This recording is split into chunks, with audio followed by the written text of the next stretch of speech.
Jadi saya lebih cenderung bicara setiap persoalan itu adalah problem solvingnya, bagaimana menyelesaikan masalahnya. Karena saya terbiasa di kantor bagaimana menyelesaikan sebuah masalah. Jadi saya kemana tidak cerita-cerita. Saya harus membuat problem solving, apa yang menjadi persoalan di masyarakat yang harus kita selesaikan.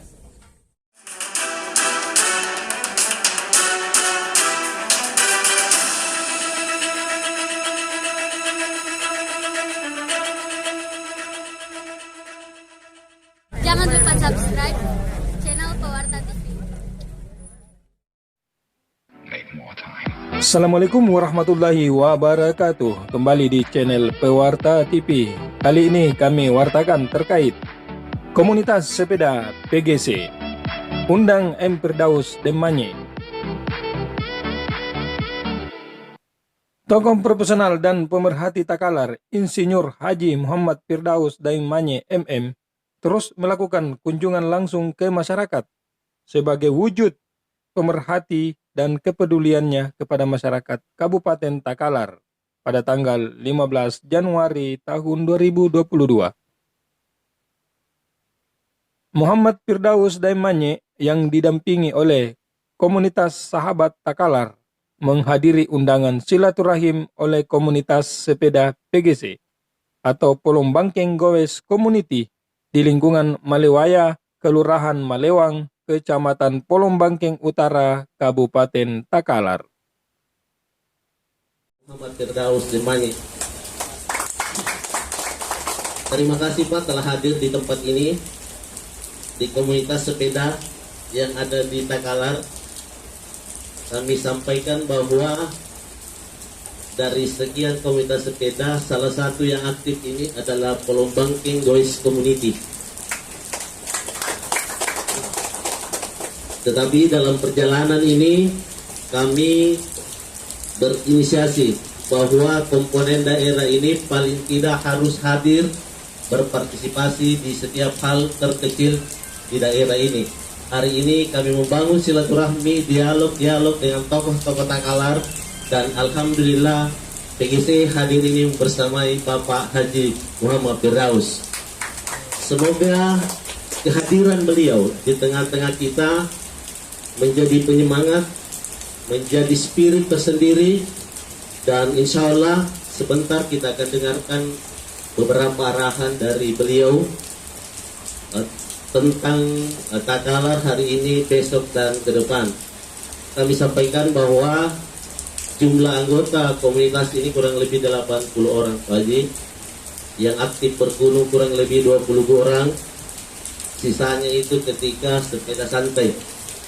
Tetapi beliau, semua teman-teman ini lahir dari seluruh elemen yang ada. Ada polisinya, ada tentaranya, ada ASN-nya, ada purnanya, dan ada usahawan. Bahkan alhamdulillah hadir di tengah-tengah kita owner dari Sound de Luna yang bagian dari keluarga besar PGC Takalar. Ya. Saya kira ingin kami sampaikan bahwa komponen terkecil ini adalah komunitas dalam sebuah daerah. Kami hadir, mudah-mudahan bisa berpartisipasi, berkontribusi, memikirkan sesuatu yang lebih baik untuk daerah kita ke depan. Kami yakin bahwa sosok beliau Haji Muhammad Firdaus ini kita yakini akan membawa sesuatu yang lebih bermanfaat, baik di tingkat kita di komunitas. Kita berdoa mudah-mudahan bermanfaat untuk Takalar dan bermanfaat untuk masyarakat Takalar itu sendiri. Silaturahim ini berlokasi di rumah kediaman Nasrung Dain Limpo. Para anggota komunitas PGC berkumpul dan bertemu langsung dengan tokoh pemerhati dan profesional Muhammad Firdaus Demanye yang datang dari Jakarta, tiba di bandara langsung menghadiri undangan komunitas ini. Dalam kesempatan itu, yang juga akrab disapa Haji Manye menyampaikan di hadapan tokoh masyarakat, imam dusun, dan para anggota komunitas PGC bahwa dirinya pencinta olahraga dan sering naik sepeda, dan bagaimana olahraga ini juga menjadi pemersatu kita, tutur Muhammad Firdaus Demanye. Beliau juga menjelaskan bahwa berangkat dari tokoh profesional karena memiliki background telekomunikasi yang bergerak tak hanya di level domestik namun juga di level global. Sedangkan sebagai pemerhati karena memiliki kepedulian akan Takalar. Meski saat ini masih banyak aktivitas di Jakarta, namun perhatian dan pikiran tetap untuk Takalar ke depan, imbuhnya lagi.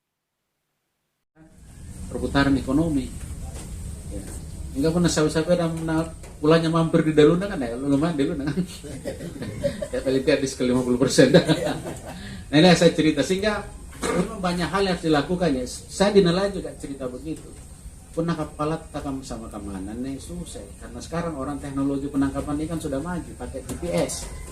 Tidak harus sekarang ini cuma biasa nih juga punah musim ini juga nanti kaman nih. Punah musim ini juga nih tidak dengan GPS kita tahu di mana sekelompok kawanan ikan itu sehingga efisiensi dalam hal penggunaan bahan bakar, efisiensi dalam hal logistik kapal. Kenapa kan pernah sulup patarnya kan mesti kaluru, ngandre dan segala macam.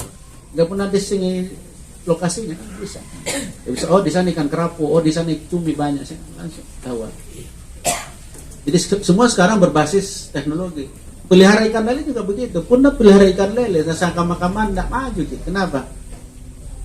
Teknologi ikan lele sekarang sudah ada. Nah luas 10x10, ya 10x10. Ikan lele itu biasanya nih sari lele yang pensari kandre tuh. Kalau misalnya apa sih ngarena jadi agak buram-buram segala macam ada yang kontrol. Nah itu ada teknologinya. Airnya kebanyakan apa? Dikasih air masuk banyak. Jam berapa dikasih makan? Asuluk kali-kali kan otomatis karena pakai sensor. Jadi ke patai lele memang cuci di kiri kamera ya lumpuh nam lele itu di 3 bulan 4 bulan panen selesai. Dan itu bisa diperbesar. Kenapa? Nilai ekonomisnya semakin banyak. Artinya apa? Sekarang kita berbicara teknologi harus ada lompatan. Nah, bagaimana ngajarin masyarakat itu, nelayan kita, ya, terus petani kita dengan menggunakan teknologi harus diajarkan karena kalau tidak, ya tidak akan pernah bisa maju yang konvensional.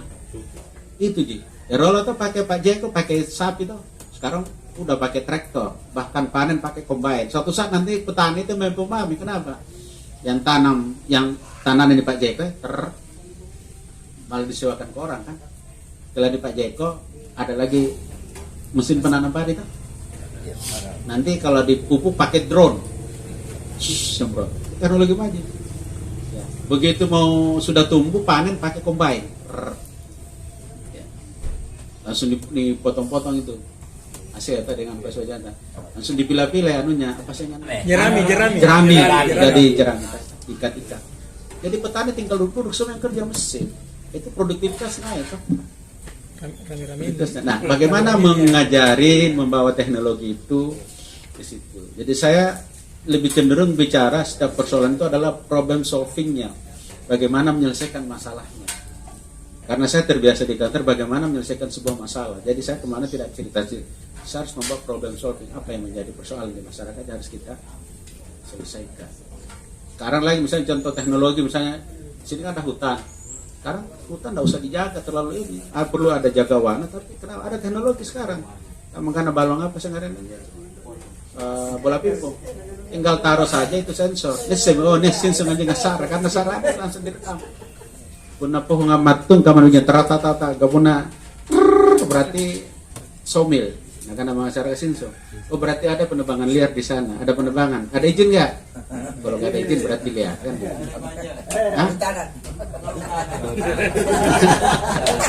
Jadi sekarang apa? Saya bercerita ini bahwa sekarang itu dunia itu dikuasai oleh teknologi di seluruh aspek kehidupan. Ya. Sehingga memang kita harus dekat dengan teknologi dan harus mengimplementasikan teknologi dalam kehidupan kita, baik di birokrasi, baik di bisnis, ya, baik di apa saja. Sehingga akan naik. Sehingga sangat gampang semuanya. Makanya saya bilang kalau saya website saya nanti ada anunya, sahabat Takalar itu. Selalu punya semangat kompetisi. Jangan kita terlalu cepat berpuas diri dan berpangku tangan. Ini kan harus dirubah, ini culture yang harus dirubah. Karena kalau tidak, Anjuk langgar tanir galeson anju jam buat ke pantar tuh jarek ke majar sih. Jangan buat ke pantar amal itu tanir galeson tuh. Karena di kapten dia tahu bakal galeson ini jalur pantai, harganya mahal dia simpan. Orang Jakarta banyak punya duit loh, tak boleh dia tidak tahu ditaruh di mana, ditaruh di bank pusing dia. Mendingan investasi dalam bentuk tanah karena selalu naik, tanah dan emas sekarang itu yang lagi tren. Kita boleh berkomunitas ABCD, tapi dalam konteks yang lain kita harus bersatu untuk majukan Takala. Karena napel-napel para sahabat Takala, kita tengah senang. Tidak mungkin orang lain Pak, kita lah yang menjadi. Jangan kita bahasanya itu potensi ekonomi ini yang akhirnya menikmati orang lain. Kita punya banyak aktivitas yang positif, ya. Karena dari aktivitas itu akan membentuk aktivitas besar yang secara ekonomi akan berputar. Satu orang memikirkan Takala, tambah 2 orang, tambah 3 orang, semua orang memikirkan Takala, akan cepat maju. Kira demikian, Limpah. Terima kasih. Assalamualaikum warahmatullahi wabarakatuh.